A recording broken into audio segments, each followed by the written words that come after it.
Assalamualaikum warahmatullahi wabarakatuh. Saya Najwa Kausar Adelia dengan NPM 2313041080. Saya akan mempresentasikan hasil penelitian yang telah saya lakukan. Selamat menyaksikan. Penelitian saya berjudul Dinamika Perubahan Bahasa Slang Gen Z, Analisis Sosiolinguistik pada Ruang Digital TikTok. Latar belakang dari penelitian ini yaitu bahasa Indonesia merupakan bahasa resmi dan identitas nasional yang berperan penting dalam komunikasi, persatuan, serta perkembangan ilmu pengetahuan dan teknologi. Namun, perkembangan zaman dan pesatnya teknologi digital mengubah cara berbahasa, terutama di kalangan generasi Z yang tumbuh dalam lingkungan media sosial. Media sosial TikTok menjadi platform yang sangat berpengaruh dalam penyebaran dan pembentukan bahasa gaul baru. Melalui video pendek, komentar, dan tren viral, istilah-istilah seperti bestie, gaskan, hingga literally mengalami perluasan atau pergeseran makna.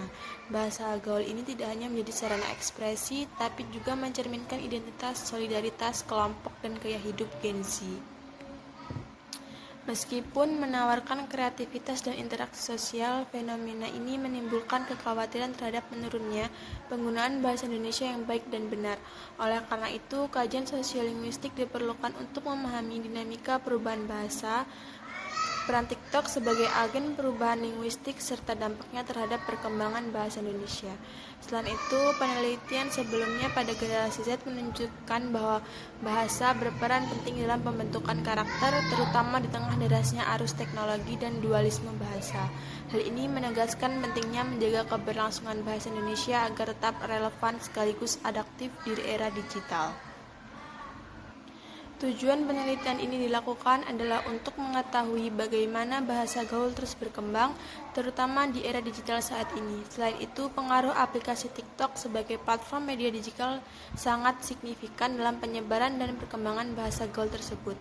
Untuk menganalisis hubungan ini, kajian sosiolinguistik akan digunakan untuk membahas isu-isu yang dalam berdasarkan latar belakang tersebut terdapat rumusan masalah yaitu 1. Bagaimana bentuk-bentuk bahasa slang yang digunakan Gen Z di dalam platform TikTok. 2. Bagaimana proses terjadinya perubahan bahasa slang pada Gen Z di TikTok. 3. Faktor-faktor apa saja yang mempengaruhi perubahan bahasa slang Gen Z dalam ruang digital TikTok. 4. Apa fungsi sosial penggunaan bahasa slang tersebut bagi Gen Z dalam interaksi digital di TikTok. Tujuan penelitian ini yaitu 1. Mendeskripsikan bentuk-bentuk slang yang digunakan Gen Z pada konten dan interaksi di TikTok. 2. Menganalisis proses perubahan bahasa yang terjadi pada Gen Z dalam ruang digital TikTok. 3. Mengidentifikasi faktor-faktor yang mempengaruhi perubahan bahasa slang Gen Z. 4. Menjelaskan fungsi sosial penggunaan slang Gen Z dalam interaksi TikTok. Selanjutnya, manfaat penelitian. 1. Manfaat teoretis yaitu memberikan kontribusi pada perkembangan teori sosiolinguistik, khususnya kajian perubahan bahasa di era digital dan menambah literatur terkait studi bahasa slang dalam komunitas Gen Z.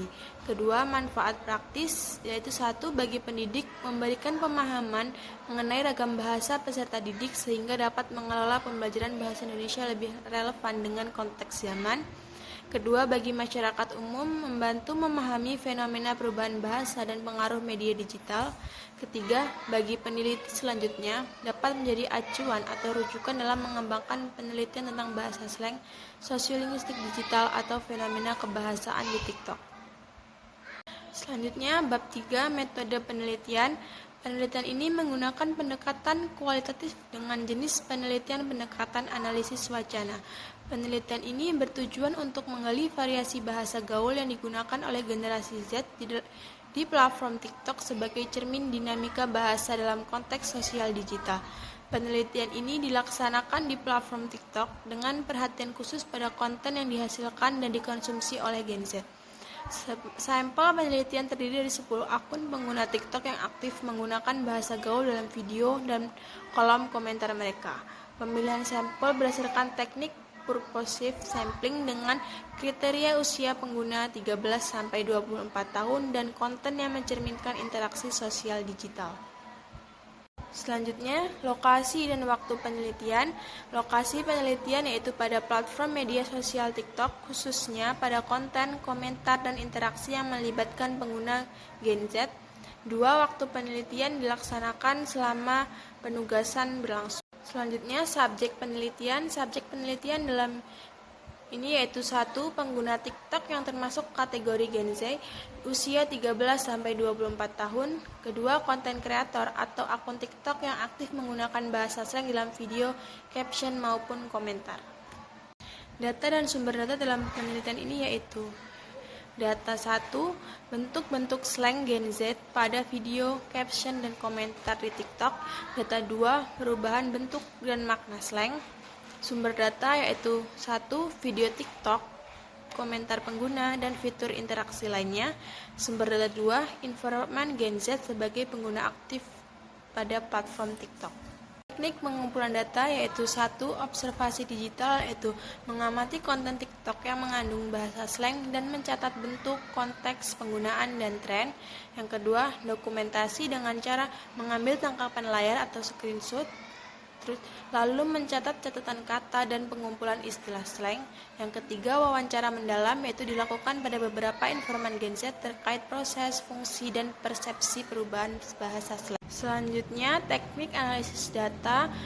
Analisis data mengikuti model interaksi Marsh, Huberman, dan Saldana 2014, yaitu 1. Pengumpulan data dengan mengumpulkan contoh bahasa slang dari TikTok. Kedua, kondensasi data, yaitu memilih istilah yang relevan, mengelompokkan bentuk, makna, dan perubahan.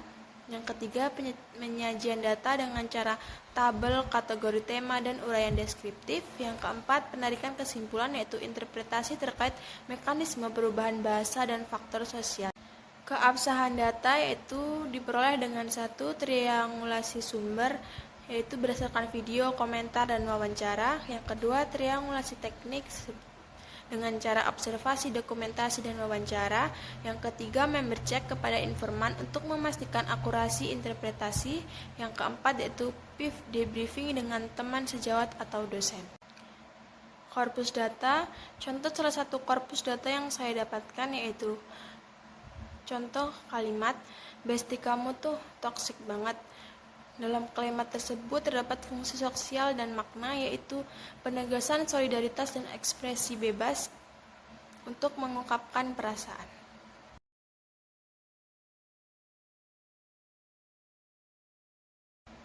Sekian presentasi dari hasil penelitian yang saya lakukan.